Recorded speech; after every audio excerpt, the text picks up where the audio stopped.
Hi everyone and welcome back to The Four Marketers, and we're joined by John Nelligan from Agility Wealth Partners in Barangaroo, Sydney. So this episode is a bit of a special episode where we're going to throw our expertise into a real client and get him to ask us questions. So would you like to introduce yourself and then we will start from there? Okay, thanks Chris. Yeah, so John Nelligan, Agility Wealth Partners. One of the partners there, and we specialise in wealth management and investment advice, effectively financial planning for Australians. Been doing what I do now for about 17 years, so hopefully I know a few things. I hope so. So today, throw us some questions about how to market, and we will be answering them ad hoc, not scripted. So this business has been going for a few years now, and we've got a static site. If you have a look, it's just stationary pictures and there's no video. There's content's all been done by yours truly. So we have a site that's probably looking a little bit rusty around the edges. As the business has grown, so to have our clients and client demands, and I guess we're wanting to bring our business to the 21st century. So it's really up to you guys to sort of give me some ideas and pointers, because I really have no idea which way to start. And should I be speaking to website people, videographers, content developers? Who do I go to, and how do I get this piece started? I can throw in first. Yeah, go. You might as well start, Chris, and then we'll chime in. I'll get mine. Okay, so usually I would probably be the best person to start this process, and the reason why is because the first thing you need to do is establish the message that you want to convey to your customers. And so customers are obviously the biggest thing that a business needs to address. And so for my part, the way I would do it is do an exercise with you where I would say, okay, let's talk about who you are as a business, why you exist, what's your vision and your passion, and what makes you different. And so from there, I would map out your core message, where it would be like, because you know Agility Wealth, but it would be, let's say what we take Agility Wealth to and how do we communicate that. So I would start with that exercise and develop all of your sort of core messaging. And then from there, I would throw to these guys, because then it would be this, like any market. I would say that it would be brand. And I think there's a few things to unpick there with what Chris has said, because so we work a lot with professional services businesses, so do the other guys, and what we find one of your most common challenges is, and the biggest challenge for the industry, is how to differentiate yourself, how to be unique, and how to appeal to your customer base. Because we've done surveys on it. We did a big survey on particularly law firms we chose, and what we found is that a lot of law firms that we spoke to were concerned that they just appeared the same as everybody else. And we actually were able to play that. It was justified. It was justified. Yeah. They were using, so the imagery was the same. It's that, it's the person sitting in an office, nondescript, peering into the distance, thinking that something's going to happen in the future. But it wasn't quite certain as to what that was going to be, other than client. It's using similar colours to the rest of the competition, similar fonts. So every single tick box was there. So if you bring it back to the biggest challenge that you've got, it's to be different, seen to be different, seen to be unique, and how does expertise like this in the room assist you with that? And clearly, as Chris says, what you've got to start with is a reflection back into your own business to understand what your own messaging is. So what's your reason for being? What is it that you are providing to your customers that is different to everybody else, but also creates their success? Because your success is their success. So Chris needs to really unpick the messaging. Once we have the messaging, a branding agency like ourselves can take that messaging and start to differentiate the visual impact and emotional connection that you're going to get, which we will do through the use of colours, through the use of elements, through the use of fonts that are all specific and unique to your brand in the way that they combine. And we really need those type of services completed before we do video, because we really try to incorporate your brand and the vision and the messaging throughout everything we do. It's not just a script, it's what kind of colors we're using, what kind of setting that's happening, what kind of voiceover, is it a male, is it a female, are they young, are they old, are we going for cheeky or serious? So if we don't have the the message, the core message. And if we don't have the brand, it means you're just going to end up with a general video, and that's not going to get you the call to action or the clients that you want.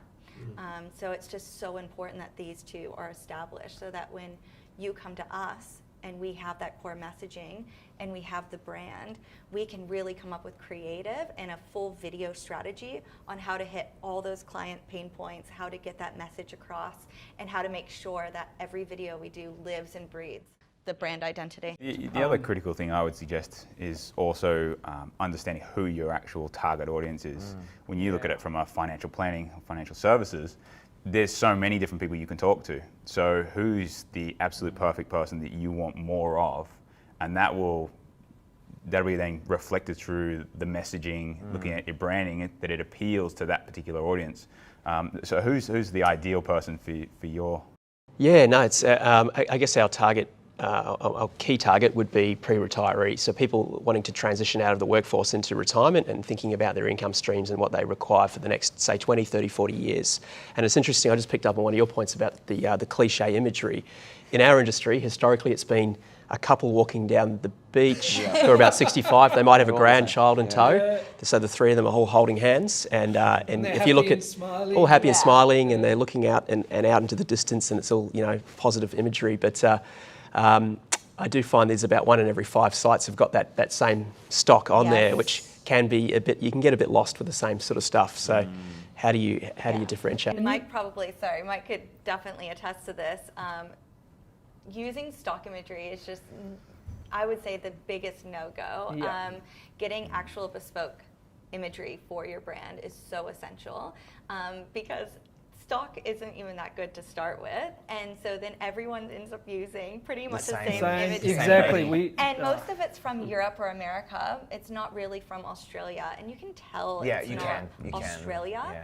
And it just if you think your customers can't tell, you're completely wrong. Oh, yeah. Absolutely. Your customers, because they're seeing 10, 20 sites, and they're seeing the same imagery come up, and as soon as they see that, the trust and the confidence level just goes down. So if you take that audience piece, it's great to define the audience by pre-retirees, so that's potentially a couple, or maybe they're singles, but we would ask you to go to the next layer down. So we've really got to understand, is it the who in the relationship is coming to you? What interests do they have? What experience do they want to have at the end of the journey with you, and what defines their success? So that what we build, I mean, look, it's a bit of a cliche term in that we build avatars for them, etc. I mean, that's but it is, because we need to get in their head. We're trying to get a real picture, because what you want to do is make sure that all of the marketing strategy that you then implement, each piece is a piece of puzzle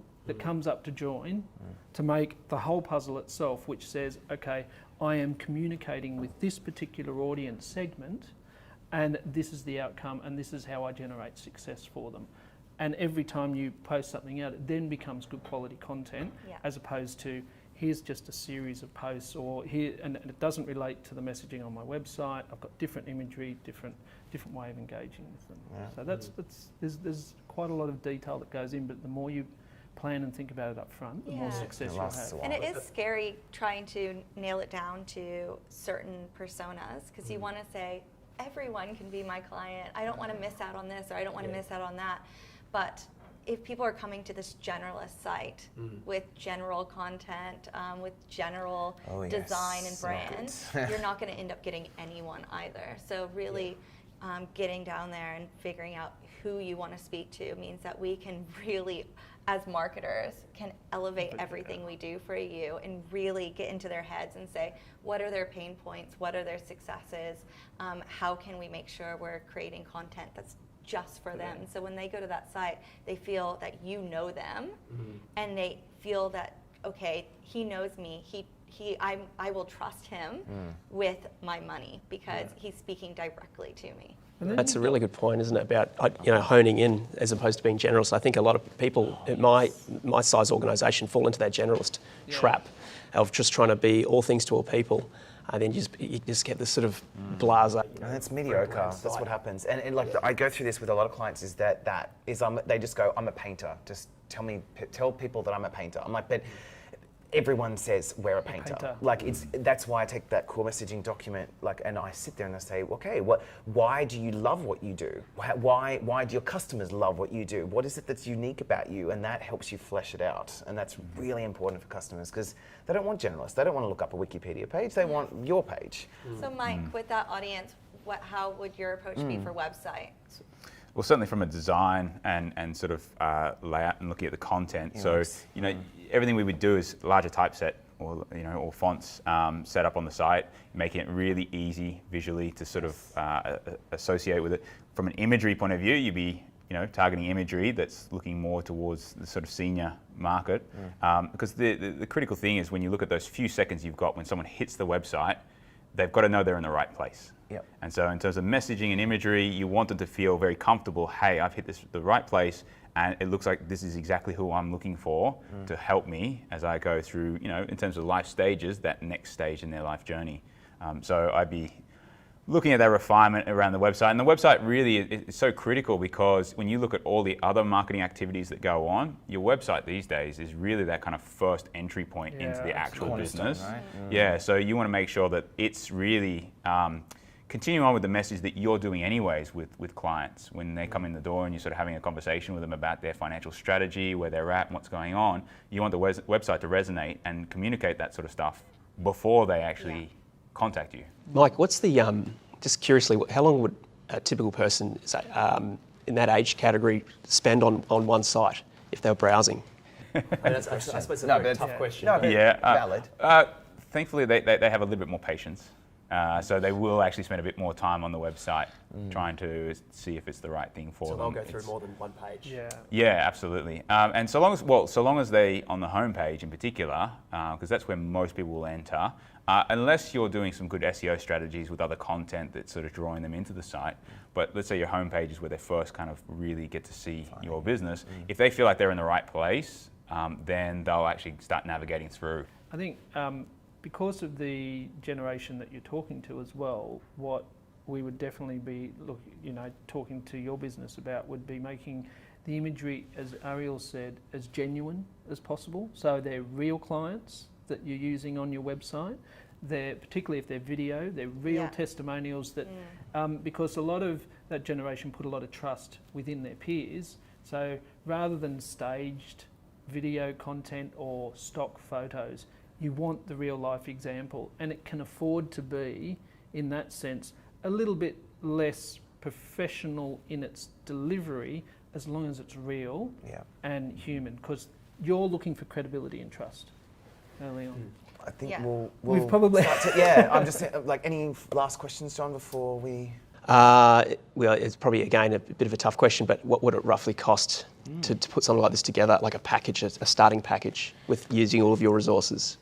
Yeah, I mean, look, this is... no, totally, because this is what people would ask. I think that because there's such a wide range of scope, and it can be something very simple, and then you can take the sort of a slightly budgeted sort of approach, or you can do the whole gamut. So what the best way to approach this is to say, okay, what's the ideal scenario for you? Okay, what do I want to do? Do I want a full website? Do I want certain pages? Do I want all these exercises? How many videos?